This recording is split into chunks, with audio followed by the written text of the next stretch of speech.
Yes, yes, les tontons, les tontines, c'est Tech. J'espère que les choses se passent où que vous soyez. Aujourd'hui, on se retrouve pour une nouvelle vidéo sur la crypto. Alors, je change complètement le setup et je reviens de vacances. Donc, du coup, c'est normal que vous n'ayez pas eu de vidéo pendant une petite période.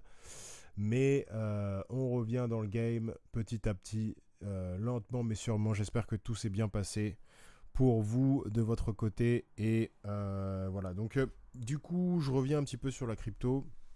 Maintenant, on va essayer en fait un nouveau type de vidéo. En fait, je vais essayer de vous expliquer soit des événements qui se sont passés en fait antérieurs dans la crypto space, ou alors des termes, ou alors des systèmes financiers. Enfin, quand je dis des systèmes financiers, c'est plutôt des termes financiers en fait, hein, des termes bancaires ou des termes dans le monde de l'économie. Pourquoi? Parce que pour comprendre la crypto, en fait, je pense qu'il faut aussi avoir quelques connaissances côté finance, côté économie et aussi côté historique de la cryptosphère. Donc, tout simplement, en fait, pourquoi on va s'intéresser à ça? Donc aujourd'hui, on va s'intéresser à Eastgate. Euh, donc on va s'intéresser à un terme crypto qui a été créé en fait par l'intermédiaire et après le fait qu'il y ait eu un jugement sur un procès, pardon, pas un jugement mais un procès entre Ripple et la SEC. La SEC qui est la Security des Exchange Committee des États-Unis, qui est censée protéger les investisseurs des mauvais plans, en gros, donc des mauvais investissements, des mauvaises boîtes, des mauvaises choses dans le monde de la finance. Donc on va s'intéresser à ça. Donc on voit a blockchain scandal with Ethereum, Ripple, the SEC et JP Morgan over cross-border payments. Donc Eastgate, en gros, ça dénonce un scandale. Un scandale qui, donc, est fait partie, enfin, dont fait partie Ethereum, Ripple, la SEC et JP Morgan. JP Morgan qui est une banque. Hein. Ethereum, je pense que tout le monde sait ce que c'est. Ripple, je pense que tout le monde sait ce que c'est. Et la SEC, je vous l'ai expliqué tout à l'heure. Voilà, donc je vais lire ça et après je vais vous traduire. Quest for first move, advantage in using the blockchain to support cross-border payment goes back to Obama area. Donc, du coup, ce genre de blockchain, donc ce genre de réseau, du coup, de cross-border payment, c'est tout simplement en fait les paiements qui sont entre pays, hein, tout simplement. Donc ça remonte tout simplement en fait à l'ère de Obama. Hein. C'est pas tout neuf. Hein. C'est des choses qui existe depuis très longtemps. Ripple developed tech to support payment using XRP, qui est la monnaie de Ripple. Mais du coup, il faut bien faire la différence entre Ripple et XRP. Ça, je vais le rappeler aussi. Ripple, en fait, c'est l'entreprise et XRP, c'est la monnaie. Mais Ripple n'a absolument rien à voir avec XRP. Si par exemple l'entreprise Ripple demain venait à mourir, XRP serait toujours là. Parce que XRP détient un ledger, donc détient un réseau ou une blockchain complètement décentralisé et complètement libre. Donc ça veut dire que Ripple n'a pas la possibilité de faire quoi que ce soit avec... de bosser sur XRP. Donc voilà, c'est important de savoir ça parce que en règle générale, les gens, quand vous dites ah ouais, mais moi j'ai du Ripple, non, ça veut rien dire en fait. Vous voyez ce que je veux dire? C'est soit en fait vous avez de l'équité, donc du coup des stock options Ripple, ou alors vous avez du XRP, ou alors vous avez les deux. Mais c'est pas possible d'avoir du Ripple, d'avoir du Ripple XRP, c'est pas ça, ça existe pas. Donc voilà. Ripple has developed tech to support payment using XRP to replace outdated system using Swift and Nostro accounts. Donc du coup Ripple veut développer a développé en fait une tech qui supporte le paiement, donc qui supporte les nouveaux systèmes de paiement en utilisant en fait la crypto-monnaie XRP pour remplacer Swift. Swift, c'est l'actuel système de messaging cross-border payment. Donc ça veut dire tout simplement qu'il le gère les paiements, les paiements internationaux. Donc entre pays. Et les Nostro accounts, Vostro accounts, tout simplement, c'est des comptes qui ne sont pas utilisés par des utilisateurs ou par des banques. Ou c'est plutôt des comptes qui sont utilisés par des banques où sont stockés l'argent, où est stocké en fait un maximum d'argent, un maximum de devises, donc par exemple du dollar. Et ces dollars-là, en fait, sont bloqués pour les différentes transactions d'autres pays. Par exemple, je ne sais pas, si vous voulez, je ne sais pas, vous avez du pesos, vous avez du pesos et vous voulez transférer en fait vos pesos en euros. Mais le problème, c'est que le pesos est obligatoirement obligé de passer par le dollar. Donc du coup, il va falloir avoir une réserve de dollars, une réserve de pesos et une réserve d'euros afin de pouvoir faire tout le transfert jusqu'au bout. Et c'est à ça que ça sert en fait les Nostro accounts. Voilà. Et donc Swift, on l'a expliqué. Prior to gaining market adoption, the SEC sued Ripple over sales of the XRP token, alleging unregistered sales of security. Donc, du coup, la SEC a balancé un procès à Ripple en disant que Ripple, en fait, a vendu du XRP comme si c'était un type de profit. Donc tout simplement, en fait, une sécurité, c'est quand on vend un asset, donc quand on vend un token, et on espère avoir de l'argent en retour. Mais là, donc là, du coup, vous allez me dire, mais en fait, vu que la crypto-monnaie, c'est complètement spéculatif, ça peut complètement être utilisé, donc ce type de sécurité-là, ça peut complètement être utilisé sur toutes les autres crypto-monnaies. Et oui, vous avez complètement raison, parce que dans ce cas-là, toutes les cryptos, au jour d'aujourd'hui, sont à but spéculatif. Donc du coup, tout le monde peut éventuellement gagner de l'argent. Donc pourquoi Ripple et XRP a été donc en procès par la SEC? C'est justement déjà une très très bonne question. Donc déjà sur ce point-là, vous pouvez voir qu'il y a déjà une sorte de petit bémol. Après, on va parler de l'Ethereum Alliance. Donc Simpson Thacher, donc c'est une boîte de loi, law firm, donc qui est membre en fait de l'association donc Ethereum Alliance. Bill Hillman, qui était le directeur de la SEC avant Gary Gensler. Donc Gary Gensler, c'est celui qui est actuellement en fait le SEC directeur. Donc avant lui, c'était Bill Hillman. Et en fait, il a bossé à Simpson Thacher et a continué et à gagner des profits alors qu'il était toujours à la SEC. Ça, normalement, ça s'appelle du conflit d'intérêts. On n'a pas le droit de faire ça. Donc du coup, c'est complètement criminel. Donc déjà, ce deuxième point-là, vous vous rendez compte que donc déjà, il y a une personne qui travaille à la SEC. Cette personne-là qui travaille à la SEC, elle a un conflit d'intérêts parce que Ethereum Alliance, c'est donc du coup la crypto qui est concurrente de Ripple. Parce qu'il faut savoir que Ethereum, en fait, ils ont créé les smart contracts. Mais les smart contracts, en fait, ça avait pour but d'être utilisé par justement les grosses banques. Le problème, c'est que c'est pas scalable, ça marche pas vraiment, ou alors c'est assez long, c'est assez lent, etc. Donc c'est assez compliqué. Mais le but, c'était d'être utilisé par Ethereum. En sachant en plus que JP Morgan a employé Amber Barnett Founded Ethereum Alliance. Donc du coup, on peut voir que il y a un employé de JP Morgan qui a fondé justement l'Ethereum Alliance. Donc vous imaginez bien vous imaginez bien en fait combien d'argent a fourni JP Morgan pour fonder en fait Ethereum Alliance.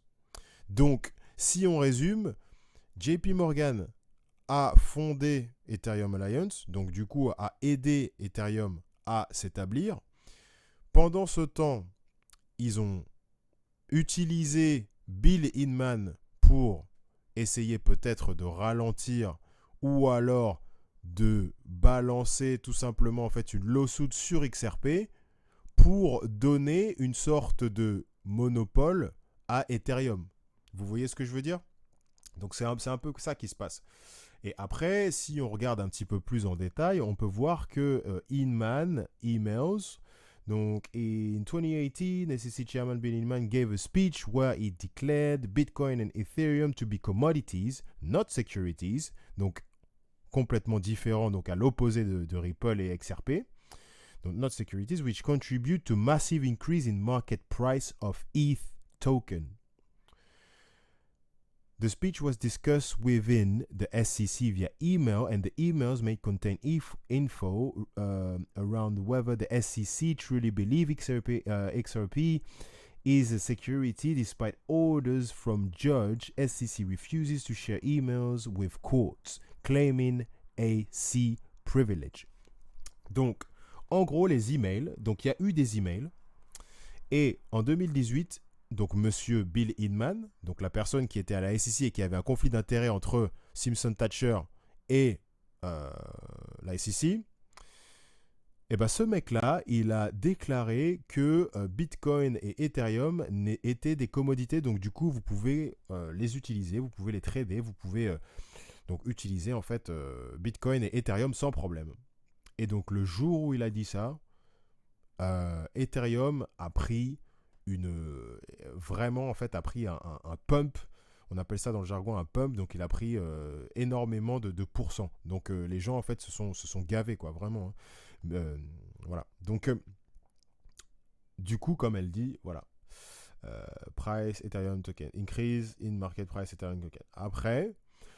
Après ce speech, le speech a été discuté en fait à l'intérieur, donc au sein de la SEC, donc par email, mais ces emails ne sont pas mais ces emails en fait la SEC refuse de les donner à la cour alors que Ripple les demande et disent mais nous on comprend pas, vous nous portez vous nous balancez un procès à la gueule, mais le problème c'est qu'on ne sait pas exactement pourquoi et on ne sait pas en quoi on est différent de Ethereum. Donc s'il vous plaît la SEC, vous qui êtes normalement en fait la personne avec qui et sur qui on doit se tourner au niveau en fait des régulations, montrez-nous quelle est la voie. Et la SEC, ils disent ah bah ouais mais non en fait désolé, vous devez savoir. Je pense que c'est assez clair. Donc du coup c'est assez clair. Point. Donc là, vous commencez à voir un petit peu comment ça sent la corruption. Et après ça, on a le Free Pass, tout simplement, Ethereum Free Pass. Donc, Bill Hinman speech classify Ethereum as a safe for crypto exchange to sell, not a security. SEC lawsuit still ongoing. Donc, la lawsuit de XRP et Ripple est toujours en cours. Hein. Je crois que c'est à peu près à 650 jours là maintenant. Donc, quasiment 2 ans. Et donc XRP est classifié comme risqué en termes de market sentiment, et donc du coup le token a été enlevé de certains serveurs exchange. Donc du coup tu ne peux pas l'acheter partout. Ethereum du coup sold the token via ICO sales, which is a flag for security status, so it's unclear why Ethereum has not been labeled as such by SEC.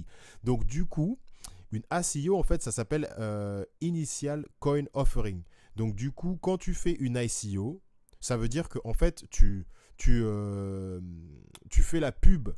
En gros, tu fais la pub en fait de ton token avant que le token sorte. Et donc du coup, les gens peuvent investir avant que le système soit prêt. Et donc ça s'appelle un Initial Coin Offering. Donc du coup, les gens fondent et fournissent de l'argent pour pouvoir en fait continuer à bosser sur le projet. Et ça, ICO, c'est directement, normalement, catégorisé comme une sécurité. Et bizarrement, bah, déjà, premièrement, Ethereum a fait une ICO, mais ce n'est pas catégorisé comme une sécurité, comme l'a dit Bill Inman. Et Ripple ne l'a pas fait, et Ripple est quand même catégorisé comme une sécurité. Donc, est-ce que vous commencez déjà, enfin, vous voyez là la complication du truc? C'est assez fou quand même, hein.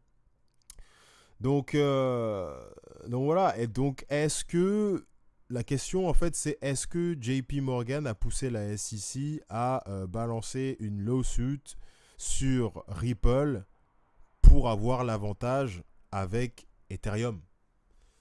Ça, c'est exactement en fait c'est exactement les choses qui se passent. Donc, en fait, tout ça, ça montre déjà la corruption des États-Unis. Ça montre aussi en fait la valeur et la puissance que peut avoir le monde d'Internet, en fait, tout simplement. Parce que si on en est là aujourd'hui, c'est parce que justement, en fait, il y a des personnes comme Molly Elmore, par exemple, qui a balancé en fait ce petit slide. Mais il y a énormément en fait de personnes sur Twitter, il y a énormément de personnes en fait sur les forums, etc., qui essaient en fait de balancer la vérité. Donc qui essaient en fait justement d'avoir un level playing field. Un level playing field, c'est tout simplement en fait une table rase sur laquelle en fait toutes les technologies sont posées à plat. Et donc il n'y a pas de favoritisme.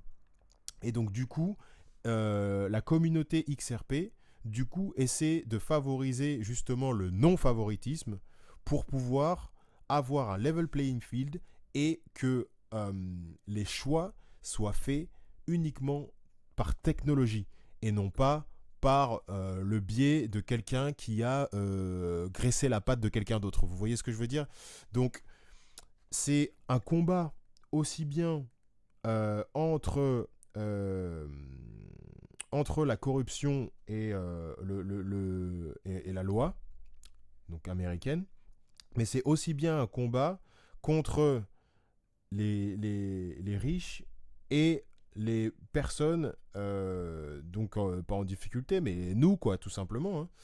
Donc les pauvres en vrai. Et donc c'est grâce aux personnes, parce que si en fait tout simplement cette lawsuit, donc ce procès est toujours en cours au jour d'aujourd'hui et qui est là depuis et qui existe depuis à peu près 2 ans, c'est parce qu'il y a des gens qui sont vraiment très très talentueux, qui sont très très intelligents dans la Ripple XRP community et qui sont capables en fait de prouver des choses vraiment très très intéressantes et qui peuvent être portées par les internes, donc les juges internes qui ont été sélectionnés, enfin qui ont été soumis et qui ont été dédiés euh, par nous, parce que bon, on a par exemple John Deaton, donc qui a fait une pétition pour justement en fait participer au projet, pour participer au procès, pardon. Et cette personne-là, donc John Deaton, c'est vraiment en fait une personne qui est là par son propre biais et voulant représenter en fait les 70 000 plus personnes qui ont euh, acheté XRP durant les années 2000, entre 2013 et 2019-2020. Et tout ça pour les protéger. Parce que, en gros, la SEC dit, mais vous inquiétez pas, on protège les personnes, on protège en fait tous les investisseurs. Mais au final, on se rend compte que la SEC ne protège absolument personne. La SEC est juste là en fait pour prendre un maximum d'argent sur la tête des gens. Et c'est pour ça que ce projet, enfin ce projet, ce lawsuit, ce procès est vraiment très très important. Donc à ces deux niveaux-là. Et en plus, il y a aussi le fait que XRP, si il gagne ce procès, ce sera la première crypto du monde entier à être régulée. Donc après ça, vous imaginez ce qui peut se passer. Parce que là, ce qui se passe en fait avec la crypto, c'est qu'il y a absolument en fait aucune crypto-monnaie qui a été régulée. Peut-être qu'elles ont été libellées, ou peut-être qu'elles ont été signées avec certains accords, etc. Mais personne, aucune des crypto-monnaies qui existent au jour d'aujourd'hui n'a été régulée correctement. Et là, la seule qui est en train en fait d'être en procès, c'est XRP. Donc vous vous imaginez toutes les personnes qui peuvent éventuellement être intéressées par une crypto régulée. Qu'est-ce que ça peut faire au prix? Qu'est-ce que ça peut représenter dans la tête des gens? Qu'est-ce que ça peut représenter dans la tête des commerçants? Qu'est-ce que ça peut représenter dans la tête des gouvernements? Une crypto régulée. Vous voyez ce que je veux dire? Donc voilà, moi c'est à ça que je pense. Donc vidéo un peu spéciale aujourd'hui, un petit peu longue, mais je pense que j'aime bien ce format. C'est quand même des choses qui sont vraiment très très importantes à apprendre. Et donc, du coup, voilà, je vais essayer de faire ce genre de format assez régulièrement maintenant. Et maintenant que je suis back dans les bacs, j'espère que tout le monde va bien. Merci de partager la vidéo, ça me fait plaisir. N'hésitez pas à balancer un pouce bleu. N'hésitez pas à balancer la cloche aussi pour vous avertir des nouvelles vidéos. N'hésitez pas à balancer des commentaires aussi si vous avez des questions, si vous avez aussi envie que je fasse des vidéos sur certains projets ou certains sujets, n'hésitez pas. Merci, ça ferait avancer la chaîne. Allez, on se retrouve pour une prochaine vidéo. C'était Ntech. Allez, ciao, ciao.